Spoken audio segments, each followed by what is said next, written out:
जरांगे पाटील अपक्ष उमेदवार देणार नाही। लोकसभेमध्ये जरांगे पाटलांचा अपक्ष उमेदवार न देण्याचा निर्णय जरांगे पाटील यांनी कोणालाही पाठिंबा नाही असं म्हटलेलं आहे। लोकसभेत ज्यांना पाडायचं त्यांना पाडा असं जरांगे पाटील यांनी म्हटलं आहे। त्यांनी आपण असं करायचं सोयीचा त्याचा दानायचं म्हणून त्याला उमेदवारी द्या। एक मतानं तुम्हाला अडचण येईल काय? दगड दिला एखादा काय प्रॉब्लेम आहे तुम्हाला? तुमचा सुधारणार नाही का?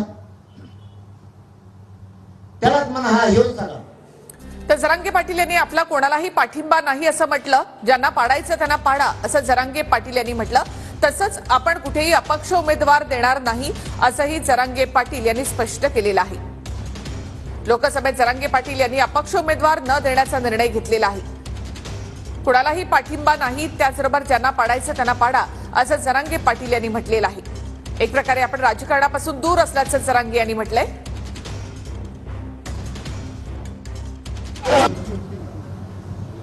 पहिल्यांदा तुम्हाला तेच सांगितलं, आपल्याला गावागावापर्यंत जावं लागणार आहे। लोकांचं उलट आहे, आपलं उलट आहे।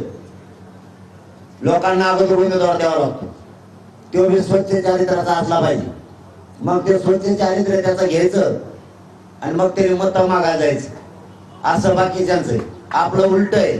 आपल्याकडे आधी मत आहे, उमेदवार कोणी बी असू द्या म्हणतील आपल्या। लोकांसारखी परिस्थिती आता मराठ्यांची राहिली नाही। मराठा हरून देऊन आपल्याला चालणार नाही। 7 महिन्यात मी मराठ्यांना एकदा हरून दिल्या नाही, एकदाही। या राजकारणाच्या नावापायी माझी जात हरता कामा नाही, तिला मी मातीत मिसळू शकत नाही। या अहवालावर उमेदवार देता येणार नाही, अजिबात देता येणार नाही। अपक्ष उमेदवार देता येणार नाही तर कोणतेच नाही। मराठा समाजाने त्यांचा निर्णय घ्यायचा